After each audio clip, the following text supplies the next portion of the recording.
Welcome back, everybody. Happy Monday. Happy Monday. Hey, everybody. So today's a special episode because we have an extra dose. And that extra dose is very special to me because we both went to undergrad together. We went to the struggle of our major being impacted. We went to the struggle of being in OCAM. If you know, you know. That's hard. It sounds like a struggle, honestly. It's a struggle. And the extra dose name is Vanessa. Oh, Hi, Vane. How Hi, you everyone. doing? Welcome. Thanks for having me here. Welcome. Thanks for being here. So just to start, in this episode, Vanya is going to talk to us about like her journey and how it's been to spoilers, she's an RN now and she's working on her master's. We'll go into more details in the episode. So we're going to start with a little icebreaker. Let's do it. So yeah, guys. It's fun. Okay. So Jasmine, give you the honor. So we're going to do teams and you and me, Linda, Okay. and them too. Okay. All right, here we go. There we go. You guys go first. Oh, they're going first? Yeah. Okay. Okay. Did you see it? Okay. Oh wait, did she? Oh, did she? We're gonna go. Ready? Maybe we should have went first. Okay. And then No, you can't. no, you can see it. I can't. Okay, Oh, no, we're a team. Oh, sorry. No, you guys are a team. So she's okay. gonna be acting out first. Okay. Okay. So this is something that birds have. Wait. When And you can't say bird. Oh, dang, dude. Okay. What do you do? When a lot of people did this in OCAM when they already study. No, people that did not study, but They they just still. passed the test But how did they pass the test? by getting A's. But how did they pass the test? If they didn't study, how did they know the answers?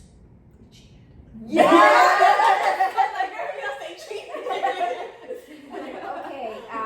It's a doctor that you go. Can't say doctors. Oh my god. What did Okay. they switch? I know. Okay. So you go to look at pictures.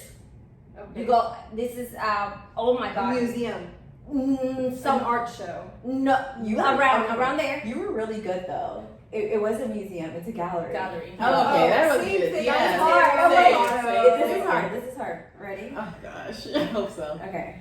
All right. This is our turn.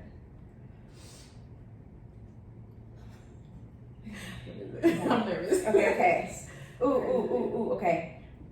When you grow up, you have two of these. Parents? Yes. You have. Okay. You have two. Give me them. Mom and dad. Okay. What's another Father name? and Yes. Okay. That was easy. Okay. I know. Me and Jonathan don't do this often because we always get along. We don't. Fight, argue, Yes. That word would make it longer. arguments. Yes. Okay. Okay, there you go. Okay. During Thanksgiving, you Eat eat, but what do you put inside the protein? the turkey, stuffing. Yes. Okay. But then that. Okay. Yeah, I'm just gonna skip this one. Okay. Oh, I hate this. It's sticky. You put it in tea. Honey. Yes. Okay, cool. Whatever. Maybe Thank let you. Vanessa do it. Yeah. I think we need to redo it. Yeah, let Vanessa do it. Sorry. Myself It was here. hard. Those words were hard. Good job. You're a great partner. Okay. Thanks, Jonathan said I sucked. Whatever. Ready? Yes, ready. Okay. Ready. Okay, so Yeah. what happens when You can't it's see those words. cold and you're looking at The window. The wind? No.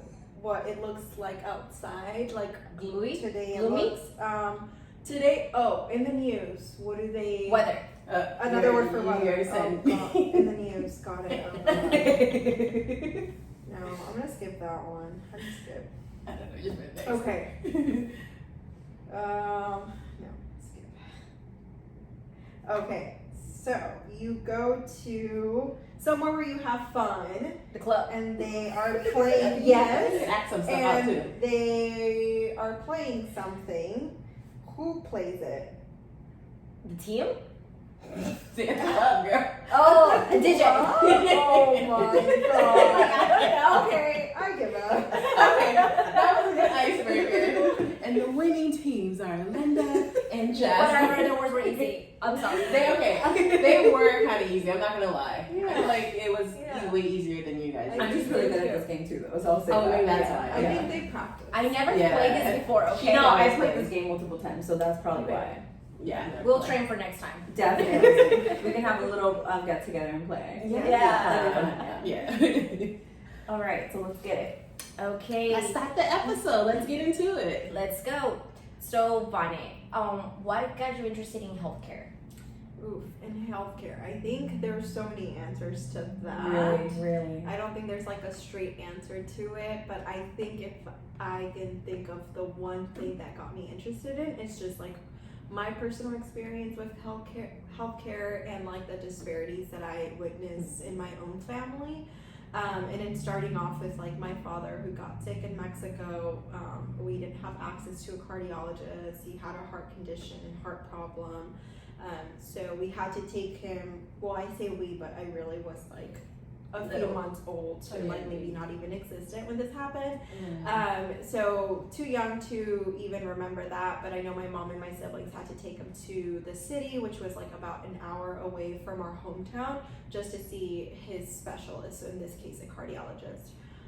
And just like the need that he had for a specialist or just a medical provider, and they weren't there, you know. So I think that was like just knowing about those kind of struggles with my family, and I do understand that was in a different country, but moving forward, when we moved here to the United States, I continued to see those health disparities, and with my own healthcare, with my mom's healthcare, we didn't speak a word of English at the time, and then when I did start to learn English, like I was my mom's like interpreter, which that is definitely illegal. That happens so much. It Yeah, happens very so common. often where Yeah. like A lot. I was interpreting at the age of like 10. Wow.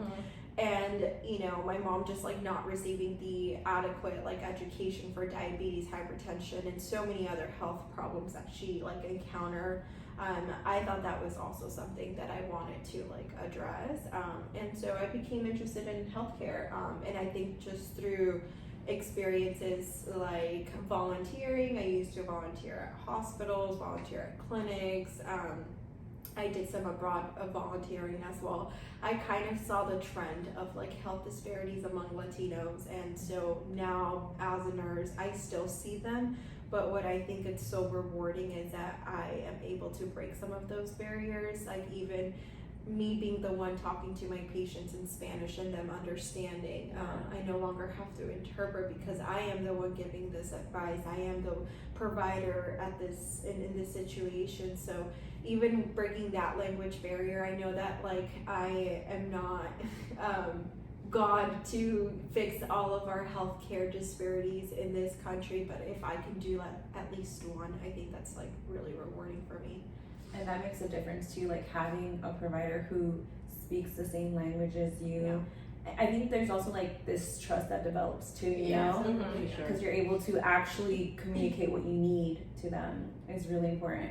I've actually experienced that too as an EMT. Like I noticed like a lot of people don't speak Spanish, and I'm the one having to translate as well between their provider and the patient. And a lot of times I'm like having to ask questions for the patient because I can see the providers are not really being as thorough, I think, as they should be. Or even like I had a patient who had like severe hypertension, and they were trying to send them home. And I was asking the patient, like, are you okay with being sent home because you have hypertension right now? And I don't know if you know how to, like what values are okay. Do you know like what values are okay? They're like, no, I don't know that. And so just me, like they were just sending them home, and they weren't going to tell them that. So like, I'm glad that, healthcare is changing, Yeah.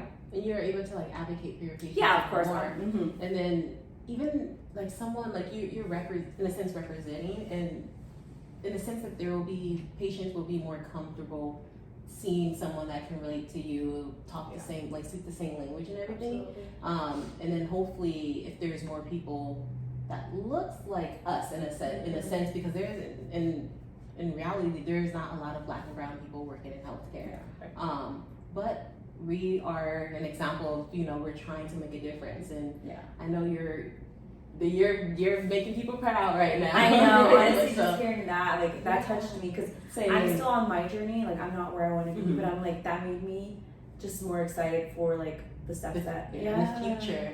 But just know that what you're currently doing is part of your journey. Yeah. Like what you are seeing, the people and the lives that you're touching now, that's just the start of your, like, something great that's going to happen, you know, and take those moments and the learning curves into, like, consideration, because they will help you out as a future provider as well. And I try, because, like, obviously, like, working as an EMT is not easy, like, for me, like, I'm not gonna lie, it's scary, you know, I learn something new every day, but instead of being hard on myself, I'm like, okay, I learned something today, and then tomorrow I'm gonna apply this, or I'm gonna, exactly. you know, so I'm definitely doing that. You know? Yeah. Has your journey always been straightforward? Like, in a sense that, have you always wanted to be a nurse and worked hard to get to, like, this place? No. No. It's definitely not a linear, like, path. Yeah, no. I think that is the case in every healthcare path that you take. Like, there are many ways that you can get there. I was actually a pre-med in college with Kathy, so we did take all of the OChem, biochem, all the prereqs, all the stress, Yes. The fun stuff. all the fun stuff, while working, while being this, like, ideal candidate to go to medical school. But it was, like, my last semester that I decided how, like, I know I can get there, but who am I really doing this for? Am I doing this for myself, or am I doing it because that is expected of me from, like, my immigrant family who gave it all to be here to give me this opportunity to become a doctor? And I don't think that was the reason why I wanted to become a doctor. If I wanted to become a doctor, I wanted to do it for myself, and not for my family to be proud of me. At that point, I was okay with, like, the potential disappointment from family, because I just knew that, like, if I'm proud of myself, I feel like that's all I need. So I chose to go to the nursing route at that point.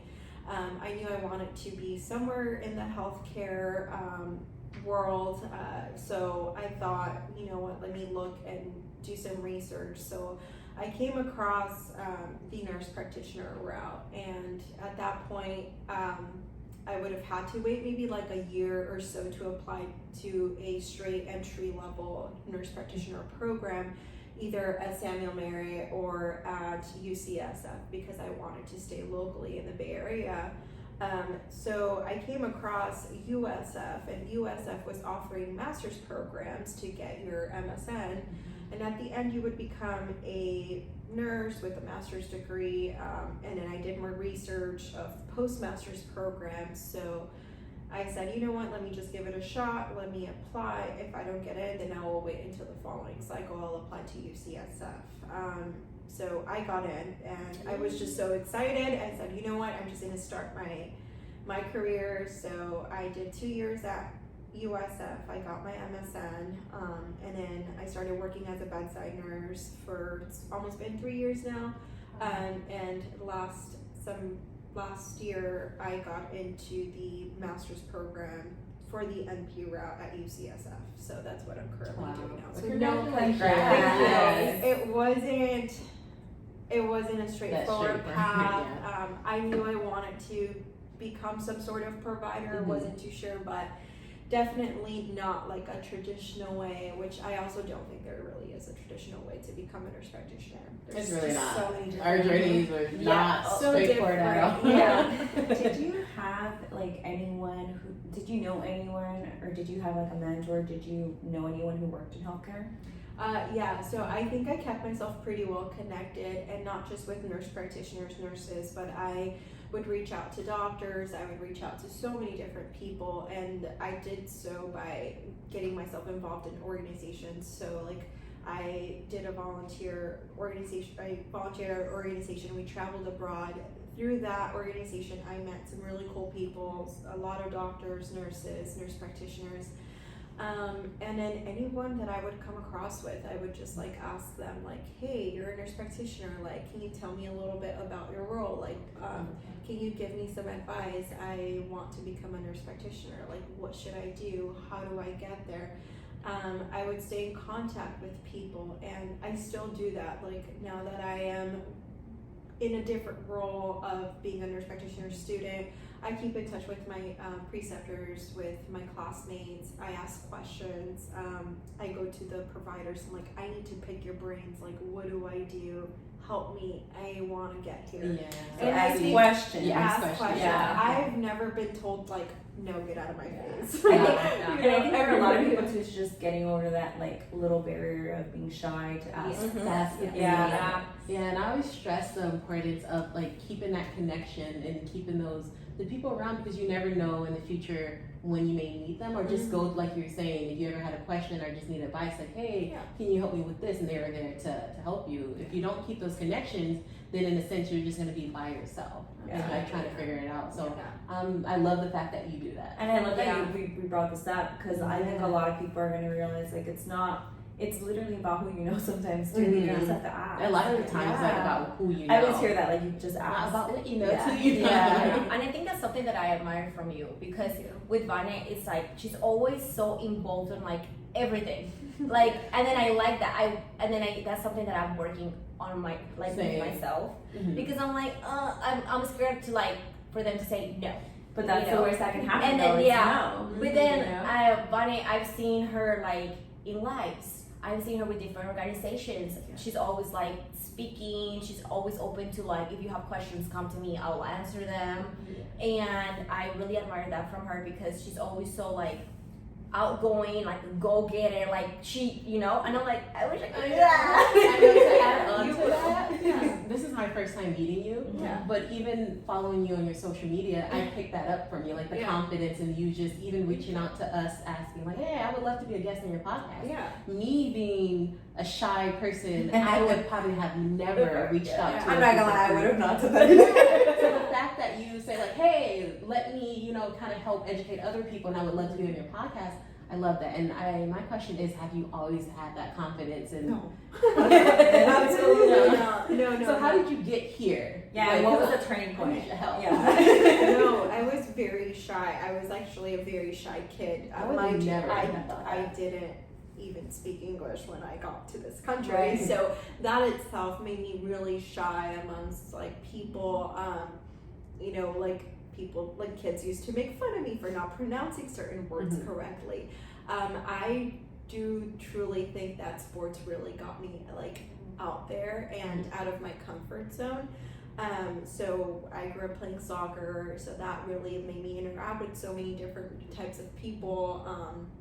I did boxing, so also that, like, I used to go to boxing classes with different people. I Did you really, guys box together? Mm, I asked we never did, No. but yeah, we never actually got to box together. But I think, yeah, just sports and just realizing I once, like, I don't know, had like an awakening, and this is probably like throughout college, that I knew that in order to progress and succeed, like, I needed to get out of my comfort zone. And sometimes doing the most uncomfortable things is what is going to get you there. So talking to people, and like I said, the most, they can just say no, but that's the worst that can happen, right? Most often people will say yes, and I don't think I've ever been denied of good advice from anyone.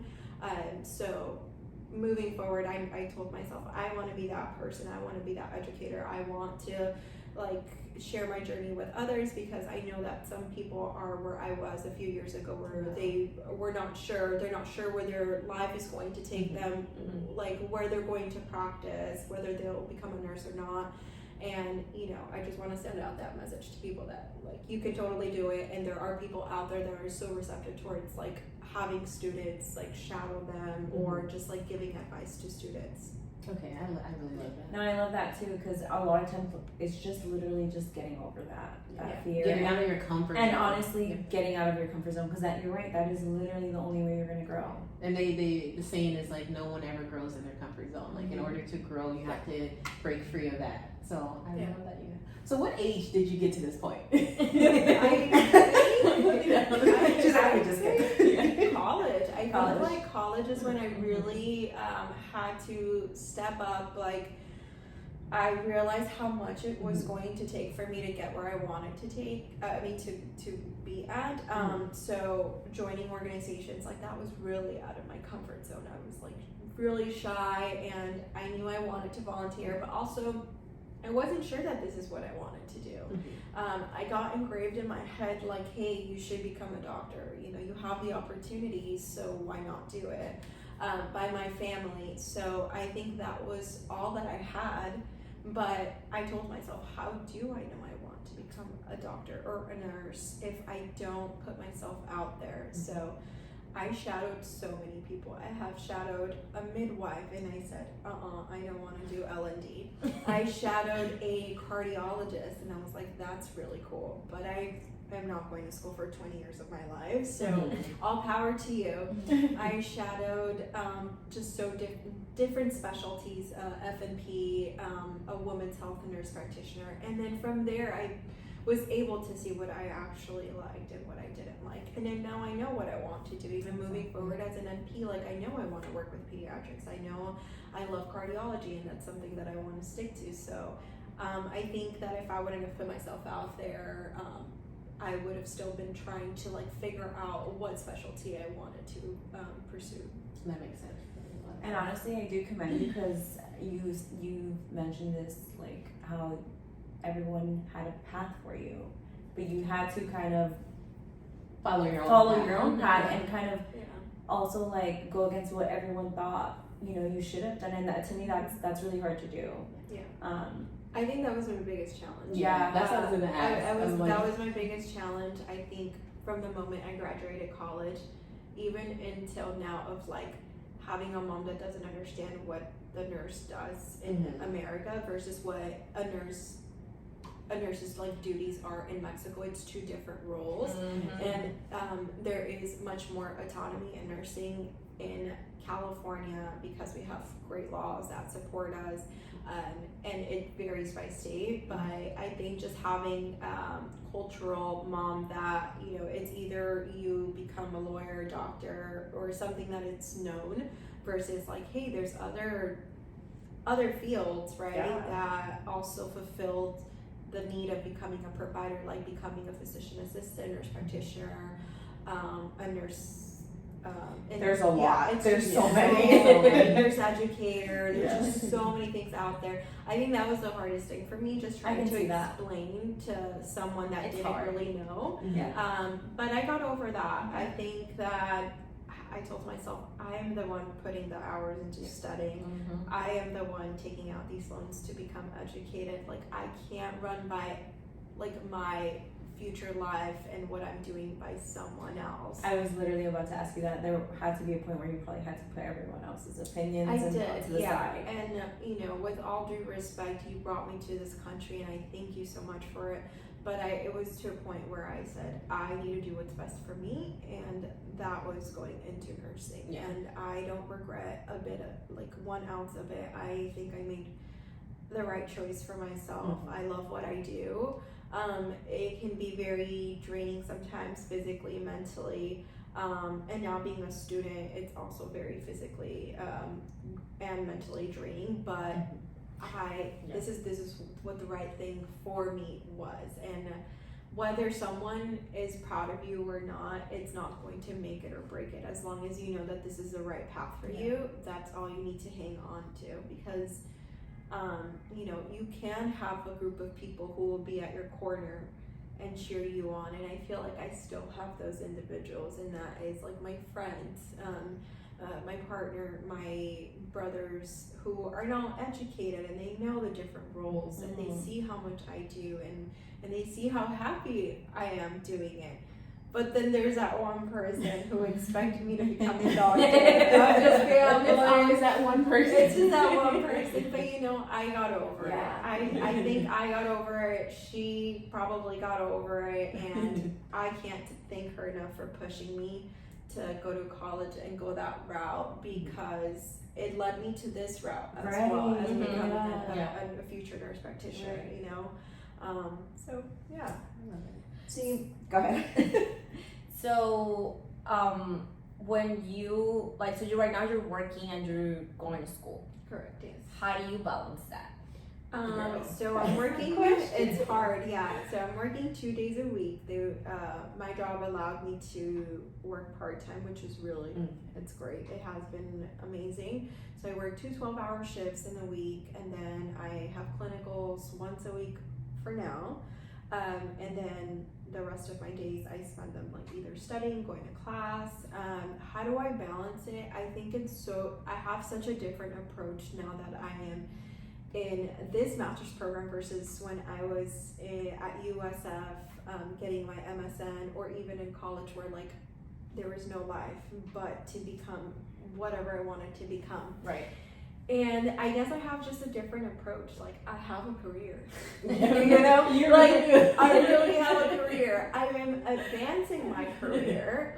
So if I don't pass a quiz, it's not the end of the world. If I don't pass a class, it's not the end of the world. That's a good way to look at it. I don't know if that's something that comes with age too, though. It does. Okay, So, yeah. that's what I'm I thinking. think Because so. I'm that's where I'm at too, where it's like, it is what it is. Let's just keep moving. And I think just having a clear picture of, if I'm not healthy, I can't study, I can't be a nurse, and I will definitely not become a nurse practitioner. Yeah. So I need to take care of myself before I take care of others, and that also means taking care of people at the hospital, taking care of kids, because being a nurse, taking care of family, making sure I have enough time to study. So I need to be taken care of by myself, on my own, and then I can take care of the rest. So that means eating healthy. I absolutely need to exercise at least like 4 to 5 times a week. And that is like something that I told myself, if you at some point are lacking that, then you need to reassess what you're doing in this program and whether Reassess is really good. Yes. Because I refuse to let myself go into a path where I'm not taking care of myself, I'm unhealthy. Unhappy. Life is too precious for me to go down that path for the next like year and a half. It's a long route and it's a long journey, so I'm taking things slow. Definitely not studying hours and hours. Like, we definitely don't have the stamina to do that. It's proven science. Your mind starts to wander to different things. So like, I have blocks and where like I study. So if I need to get an assignment done, I will set my timer, like I have an hour to get this assignment done. Then I'm gonna go to the gym and come back, or I'm gonna make some dinner, or I'm gonna go for a walk, and then I'll come back and do more work. So that's what I've been doing. That's my approach. It's been working out for me, and I'm still living life. I refuse to stop living life. I refuse to stop living life to get my license. Like, I don't think, like, if I lose life, like, then who am I? I want to be Vanessa, I girl. this is like one of the best like advice that I've heard in a while, because I love it. we're in school. Yeah. And even when I was studying for my boards exam, I literally cut off like time for myself for a month, and I just felt myself going into like a deep depression. So the fact that you're saying, you have to make that time for yourself and make sure you're okay, because if you're not okay, you can't, in a sense, be your full potential. Yeah. I did the same thing with my MCAT. I had a whole breakdown, didn't leave the house, studied, didn't see people. You were inviting me out, didn't go out. I blocked everyone out, had a breakdown, didn't do good on my MCAT, so then I had to reassess. Didn't do that the second time. And time in life just goes by in a blink of an eye. So I want to enjoy the journey. I don't want the journey to drain every single like ounce of energy that I have. And it shouldn't. Yeah. It really shouldn't. Yeah. And I think we're just so like being a student, just even if you're not a student, just trying to go for your career, like we forget that. Yeah. We think it's like an end all. If you don't do this a certain way, it's gonna be the end of the road. And it's like, no. Put yourself first. So have you ever experienced burnout? Absolutely. And how have you like managed it? How have you overcome that? So I think that I personally started nursing in a very, very tough time, where we were still going through the pandemic. We still see cases. We were short-staffed. I was a brand new nurse that had a whole year of nursing online, which is not an ideal way to learn. No, it's not. No. I want to put that out there to every single nursing school and medical school and just professional school. It's not an ideal way, especially in healthcare. A simulation online, it's not the same as a simulation in person. I'm a tactile, like vision, hands-on learner. I need to do the things in order for me to be able to learn. So that was really difficult. And so I came in as a new grad at UCSF, not knowing anything. And not practicing anything, not even like being next to a patient, like for a whole year. That so sounds it was scary, to be It honest. was scary, and Yeah. I said, and now I'm responsible for 3 kids, not only people, but like 3 kids that are so vulnerable, that have like cardiac defects and can decompensate like in a blink of an eye. And it was really scary. That gives me anxiety. It shouldn't. It shouldn't. girl. It was. How did you shouldn't. navigate that? So applying to new grad programs was like the best thing that I was able to do. So they do residencies, which I know also as nurse practitioners, you can go through a residency. I absolutely definitely recommend that. Because what you learn, there's no way you can learn everything while you're in school. Like, there's no way. You definitely learn on the job, I'll tell you that. Learn it on the job. So do a residency program. I learned a lot. I asked a lot of questions, and I think the biggest thing for me was to just know and to be okay with not knowing everything. And to being able to accept that, like, I'm not going to be able to know it. I still don't know everything that I need to know. You are preaching to the choir right now, because that's something that I'm dealing with now. We'll talk about it more next episode, but I just feel so lost now that I transitioned into the NP portion. Like the RN portion, majority was online. I'm not working as an RN, and so I just basically jumped into like the NP role. And now that I started clinical, I just feel so lost. I just think that's I feel so expected lost. though, because you can't, like she said, you can't be expected, No, you're jumping from a student to Yeah. like straight into clinicals or like dealing with patients. Like that's something that you're gonna have to learn every day with every patient interaction. And that's something I fight myself on to try to keep reminding myself, because it gets kind of hard in the sense of like remember that. Yeah. But I Because know you that get in your head. Yeah, exactly. Because it happens to me. Yeah. Like I get in my head, I'm like, I know this, but I don't feel like I know it. Yeah. And I I'm can confident say about as it. an EMT too, like, because I have a different patient every time, so it's like every patient is different. So I'm like, oh my gosh, I haven't dealt with this before. And it's okay. I don't think anybody should be extremely comfortable in healthcare. I think that's like a red flag as well. I've heard that before. But it really is a red flag if you just come in as a brand new nurse and you're like, I know it all. I'm scared of you. Yeah. I'm gonna I've go heard follow that you to before. make sure that you're doing everything right. Not to undermine anybody, but I think that like you could have 10 years of experience and you still should be on your toes and ready to learn, because you learn everything, like you learn new things every single day. Also, people are different, like the specialties that you're in, they're very different. So like I could have a very quote unquote stable patient who's going to quote unquote go home the next day, and then we're sending them to the ICU because they're decompensating. I can't be this nurse who comes in and says, I know it all and I'm so comfortable with what I'm doing, to a point that I'm gonna put my guard down, not monitor this patient, and then next thing you know, like something's going to happen. She's completely right. Yeah. So you, no matter if you have 20 years of experience, 30 years of experience, you should always be ready to go, ask questions, ask for help, and just know that like you're not gonna know everything. And this is a team effort. Like I really don't think healthcare is a one-man show. I've never worked alone in these past 3 years, and neither have the nurse practitioners. When we're running a code, like there is no way I'm doing this by myself. So There's you like don't need 30 to people know in the room. exactly Yeah. what's going on. You don't need to know exactly what's going on and what's the cause of it. But if I walk into a room and something doesn't look right, I am hitting that button and someone needs to come and assist me. And or I am yelling communication. out for help. And at that point, like no one needs to be like, well, what is it, Vanessa? What is your diagnosis? Even as a nurse practitioner, they will not ask you because you need imaging, you need further tests, you need to do blood work. Then we come up with a diagnosis. But the most important thing to know is that something's not right and your patient needs help. So you ask for help. And then moving forward with like clinicals and whatnot, I think that one of the things that preceptors really appreciate is I've been a preceptor before, you know, and I think one of the things that like I appreciate is my preceptees telling me like, hey, I'm not really sure how to do this, like, can you help me? Or like, I'm sorry, I forgot to take a blood pressure, so I don't know what blood pressure, like being honest and not just saying like, oh, well, the patient said that they do live with parents, and then you go in there and then they, you know, don't live with their parents. So it's like just being really honest with your preceptors and just telling them like, no, I forgot to check that, because it's a whole list of, especially when you're new, you have to check the boxes out, and it happens to me as a nurse. Sometimes I forget to do certain things, and then I go back into the room and I'm like, hey, what medication did you guys say you guys were taking? You know, like it happens. It's okay, we're human, but telling the truth, asking for help,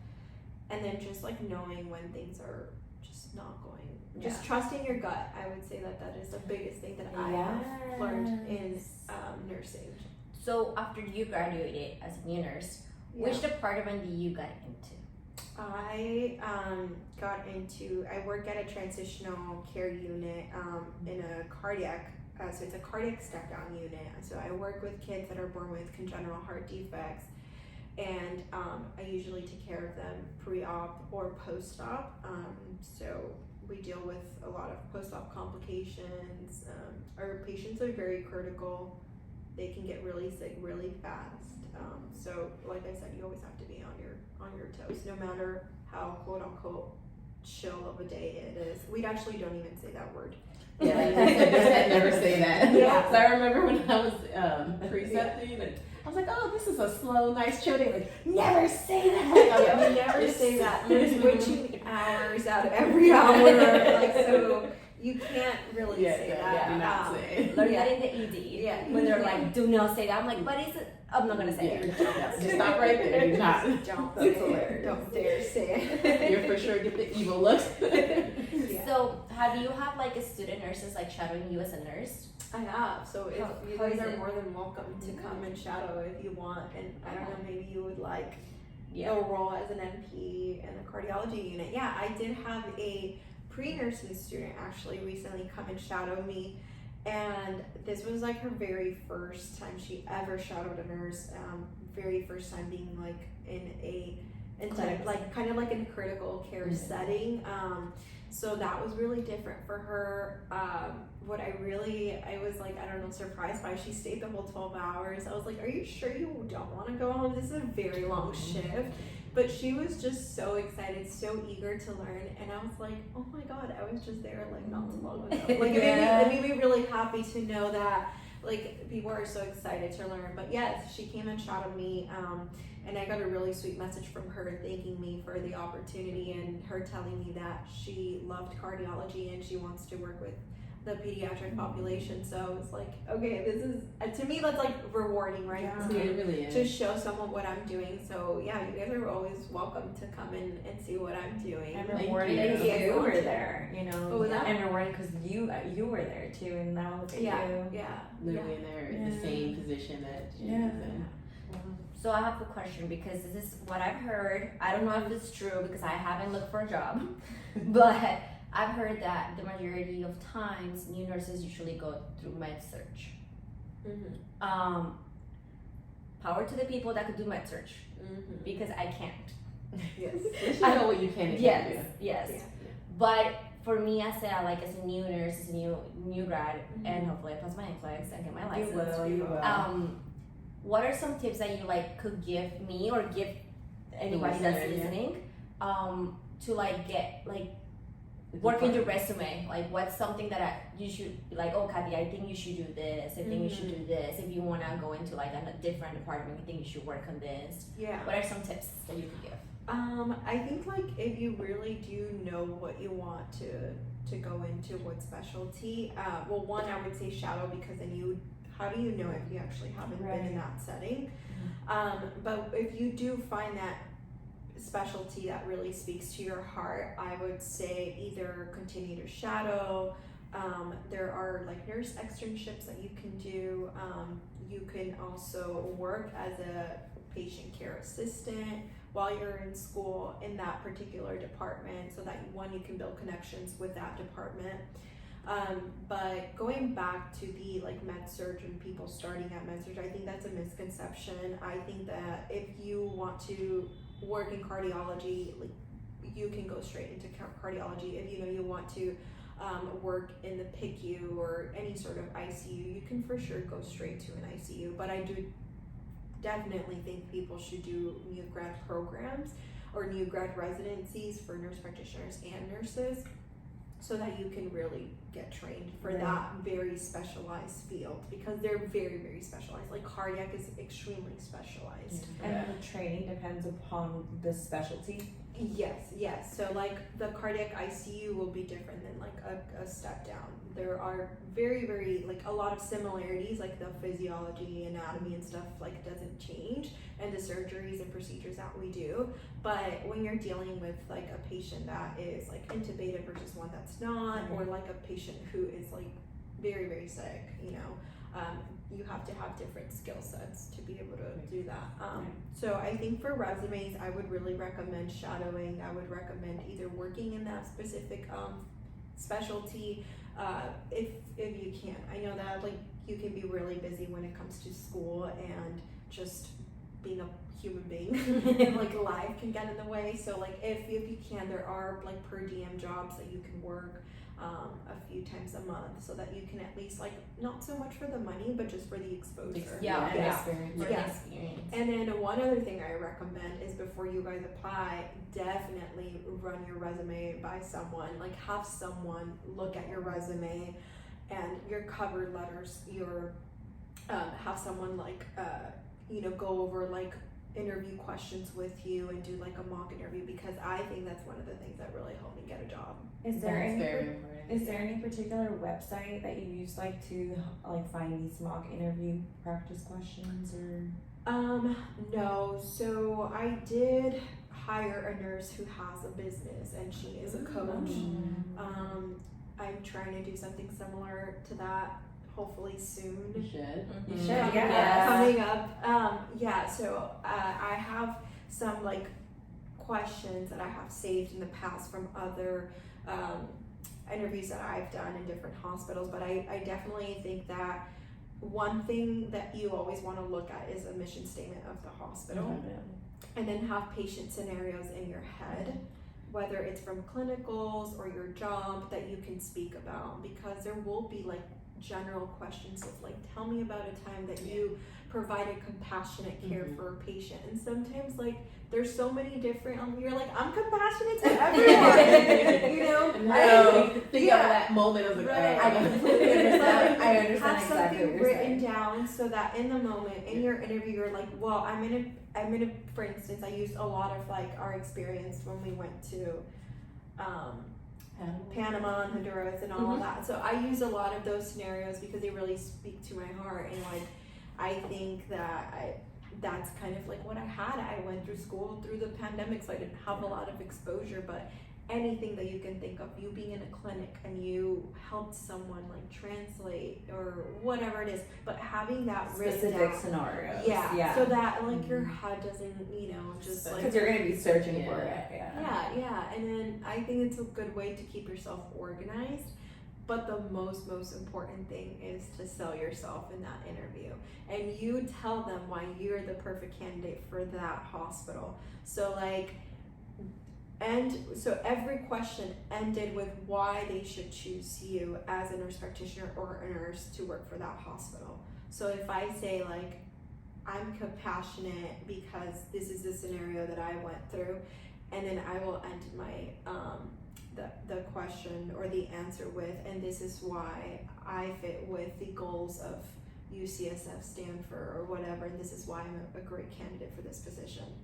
You have to sell yourself. that. So I'm gonna hire her. So get a job anybody wants to hire Start your business, and then I I'll will. definitely contact you. It's definitely a 2024 goal. I love it. It's I'll definitely be done by then. This is 2024. Yeah. By the end of the year. Yes. I'll be I think contacting in a you. few months it's something I want to launch, because I think that's the one thing that is so uncomfortable of like telling others like, hey, look at me, this is why I'm great. I mean, it's really hard. Yeah. I'm going through the interview stage right now, and it's so hard. You and I will work It's together. hard to It's talk really about hard, yourself, and literally everything you're saying, I have like a acronym for all that, and you have to hit all those points. You really do. And it's even harder when you have that imposter syndrome. So you have to kind of lie to yourself and make yourself believe, like, yeah, you are all these things that you're telling the interviewer. Yeah. Because for me, imposter syndrome trying to take me out. So it's hard to kind of knock sell it out. yourself. Yeah, you gotta knock And it a out. punch. You You gotta have to knock it out. Yeah. No. Yeah. You can't let this imposter syndrome get to you. Like, I Yeah. know it's easy to, Mhm. but in an interview, it's you against so many people, but that's your time to shine. It So It is. I personally think it's harder to sell yourself on a piece of paper with a personal statement. I literally just, or like a resume and stuff, it's written words. And It's you just a also have paper to now. have a structure, right? If you it's a mess, people are not gonna look at that, right? No. So I think all I kept telling myself, I'm like, just give me the opportunity to interview, and I will show you why you're gonna hire me. Not why you should, but why you will. And that's all I would pray for. I said, just please give me interviews. You'll get to see, like, I'm not gonna be perfect in the interview. I'm gonna be shy. That's maybe. That's Yeah, something I have to yeah, tell Yes, myself but too. I'm for sure going to be myself. Yeah. That's the one thing that I told myself. Hey, I'm not going to over prepare for the I interview. love this. I'm not going to over Yeah. prepare, but I will sure show you that this is who I am and this is who you're hiring. What you see here, what you get here, is what you will get in 6 months, in a whole month, or like in a whole year from now. I love it. Go ahead. No, I'm just like, that's really great advice. I have an interview coming up, and I'll keep you in mind. Okay. Exactly. I'm like Practice taking some mental questions. notes right now. So I've looked at your Instagram Uh-huh. and I've seen that you do a lot of like journaling. Yeah, I do. Can you comment, elaborate more about it? Why you Yeah, do it? Do you I love it. recommend? How did it start? How did it start? Oh man. It started with a period of time where I got hurt, and I had to go out on leave for like 3 months. And that was really hard because I was questioning my whole life. I'm like, will I ever be able to be a nurse? Will I ever like get to practice? Like, am I ever gonna be able to lift a baby without my back hurting and stuff like that? You know? Yeah, But that's fine. yeah, it was a lot, and I've never been like out on leave. It was just a really weird like point in life for me. But it definitely brought me down quite a bit, where I was like, okay, I can't let this like, determine the rest of my life. So I started journaling because it got to a point where like I wasn't thankful for anything, because I was so like hyper focused on like, well, I can't work out anymore. Well, I can't work anymore. I was like focused on the things that I couldn't do. Yeah.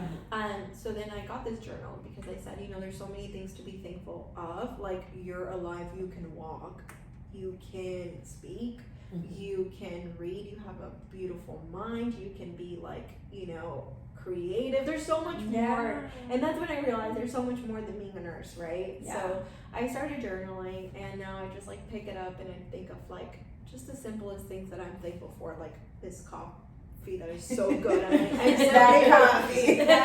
so thankful for, or just thankful for this opportunity of like having you guys here and meeting you guys and stuff like that.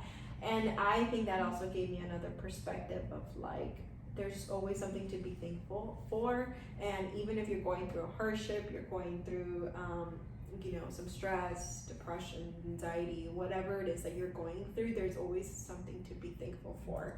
And always like knowing that there's always someone who's going through something even worse. And just taking just like a moment to be like in gratitude of even waking up to see another day, because some people don't get to do that. Right. So that's how I got into journaling, and I love it. Like, I think it's just like my me time, 5 minutes before like running out of the door, and like being a nurse, being like a friend, and just having that time to collect yourself and your thoughts.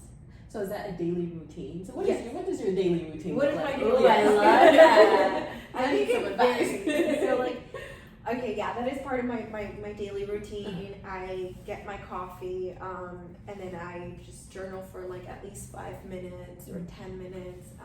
And then after that, I get myself ready to either go for a workout. If I am working that day, I make sure that like I get enough sleep, because I have to wake up like at 5:30 in the What is morning. enough sleep for you? Just wondering. At least 6 hours. I know it should be like roughly 7 hours, but for me at least, like, so I can be a good nurse, because that's so important, right? Yeah. For me to be a good nurse and for me to like take care of myself, I need at least 6.5 hours of sleep. I try to do at least 7 if I can, but sometimes it's just I can't. Yeah. So getting enough sleep, preparing, and by that I mean your meals. Like, I don't feel well if like I'm just eating stuff and putting things into my body that are like have no, benefit to me. So I'll try to meal prep the day before if I'm gonna have a long shift, and then I have my breakfast ready. I get up, journal, and sometimes what I've been doing lately is getting up before my shift. I don't do it always, but it does give me some energy. I go for a run. So I go for a 20-minute run. I come back, shower, get ready, and then I head to work. And then when I come back, I definitely try to like just de-stress and kind of like let myself, if I want to just lay on the couch, I'm gonna lay on the couch. But it's easy to just like come back home, especially with so much schoolwork, to get straight into the books. And at that point, I'm not retaining, like, I'm being realistic here. I'm not retaining anything. I just had a 12-hour shift, and probably not an easy one either. I'm not gonna come home and try to learn something new, because I know my mind is tired and my body's tired. So when you work, you usually won't study that day, or you won't study right away? I don't study that night, because I get home like at 8. Yeah. And I've been up since 5 in the morning. Yeah. Her brain is out. It's done. Yeah, it's like, it's done. If Yeah, I makes need to sense. respond to a quick, like, I check an email just to make sure my professors haven't, like, emailed anything new, or, like, if I need to, like, turn in a quick assignment, maybe I'll do it, but I try not to. No, that's actually I just really don't good retain, advice. That's good I advice. just don't retain anything at that point. That's good advice. At that point, that's a waste. You It's can a just waste. get some rest Yeah. for the next day. Yeah, at that point, it's like I'm cutting hours of potential good night's sleep so that I can wake up refreshed the next day, because my mind, I've also been in front of a computer the whole day, and then I put myself like in front of an iPad or a phone. So like I wake up with headaches when I do that. I was literally I'm like, about to say a headache. and then I'm Yeah. like, why do I have a headache? Oh Well, gosh, this sounds like me. I just had like 3 cups of coffee, 0 water, and I was on the computer the whole day. Like, of course I'm gonna have a headache. Right. Yeah, so that is definitely like, that's kind of like what my routine looks like, yeah. So, if you had to, I guess, like choose, what do you feel has been the hardest or harder, like becoming licensed as an RN or being in NP school? Like workload, assignments. I'm going into my 2nd quarter of NP school, but I do have to say that getting my MSN was so far, it's been harder. Oh, okay. And this is the reason being because once again, my mentality has shifted to, well, I have a career. What's the worst that can happen? I can still be a nurse, right? Yeah. Right. As a pre-nursing student, and when I was in nursing school, that was it. Like, it was either you become a nurse or like, what are you gonna do with your life? And I had so much pressure. Where am I? So yeah, and it's like She's like, yeah, and you think of like, but if I fail, like what else can I do? But also I feel like it comes with time, right? That having that set of mentality, there's so much more that you can do. And if it doesn't happen, it's because it wasn't meant to happen. and there are options. You know, like you or could be an different- entrepreneur and have literally like 0 experience. You know, you can do just so much with your life. You know, Yeah. so I think that's the one thing that was harder. What I find really hard right now as an NP student is the transition and the autonomy and transition of becoming Literally just telling her that. from a nurse to an NP. So you're not alone. Yes. So that has been really tough of like, oh, I have to come Yeah, up with because a you're not plan. following the rules anymore. I'm You're like, making the oh, rules. I have to prescribe that, Yes. you know, and I That's have me. to become recommended, Mhm. you know. Oh gosh. I can Yeah. see that being really difficult. It's really difficult. Especially being like you're still like a student too, Yes. so like you And know you're working as Yeah. an RN right now, right? I am Yes. working Yeah, as an I can RN. see that. Yeah. Like, There's a you lot. can- Yeah, it's a lot. So when I get into like, I've only gone to my clinical site like twice, Mhm. you know, but next week I will take on like patients and I will have to do a whole like intake with them. I will come to my preceptor and say, hey, this is the plan, this is the medications, I think this should, you know, that is really difficult because right now my role is I do know what my patients need. Sometimes I don't. I absolutely don't know what medications, but sometimes I look at my patients and I say, hey, you know what? They're post-op day 1. This patient is in a lot of pain. I can see it. Their heart rate's shooting up and they're literally asleep, but the heart rate's like 150, 200. You know, these are babies, so that's like, they won't shoot up that high. And so I tell myself, okay, I need to text the provider. Hey, can you put an order for oxy? Hey, can you put an order for like morphine? But then now they're going to be telling me, and I have to come up with a dose, and I have to like make sure that it's appropriate for the patient. Do the math. Do the math, do all the things, go to lexicon, all of that. all of that. You know? And it's going to take me a long time for me to make this recommendation. So that's going to be like, I think that's the most challenging for me. Mhm. And then second is the what would people say, or what do people say, right? So I think that was like a huge thing. I didn't want to tell anyone in my like on my unit that I was like going back to school to become an NP. Like I kept it like kind of hush hush at first because I'm like, well, what if my colleagues don't think I'm ready to do this? I'm still like a fairly new nurse on the unit. Like I work with nurses who are like 10 years of experience, 7, 8. But then again, you can't judge yourself. You can't compare yourself. Like that's. I know, but I did. I did, and I said, who am I? This like, I'm not even going on 3 years as a nurse to be a whole provider. Like, what are they gonna think? Do they think that I'm smart enough in your head? That was me when I was in my head, and I'm like, and I still think about that sometimes, right? But so you still haven't said anything to them, right? Oh no, yes, now everybody knows because I went part-time and all that. Sorry, I'm so nosy. What did you say? No one said anything. Like, okay, it was just me. Everybody's like, oh my god, dude, all power to you. I could not go back to school. I love good that job for that, you know. That's and I'm right. like, oh, so you guys, You're you driving think I yourself can do crazy it? for no reason. You think I can do it? You're like, oh, so you weren't talking. Yeah. You know, I don't know. It's a weird feeling, Yeah. you know, of like, and that goes back to like, you feel like an imposter. I was about to say that. You know? One thing I noticed, I did get a lot of pushback from nurses when I was doing my clinical rotations as an RN. I guess the nurses on the floor didn't know, or no one told them that we were entry level. Like our end goal was to become an NP, so they would ask like, oh, you know, what are you going to do after this program? Are you going to work here? I was like, oh no, I'll be still in school to become a nurse practitioner. And more than half of the time I would get like a side eye and comments like, oh, I would never go back to be an NP. Why would I go and I get paid more? It was like always negative comments. So I just stopped telling people that I was in school to become a nurse practitioner because it was always, in a sense, like, oh, you think you're better than me. But in my head, I never thought that. I just can't see myself working bedside. Yeah, and I do get those comments quite a lot sometimes. And sometimes it's from like other people in other units, like, oh my god, but you know, you make more as a nurse, like why would you do that? Like you have to take out more loans, you have to do this. But that was my end goal from the beginning, but I decided to have a different route where like I wanted to get experience for a little bit and then go to NP school and become a nurse practitioner. But I kind of just like, it goes into one ear and out the other ear because you know, it also takes a different level of like commitment and just being uncomfortable to go back to school.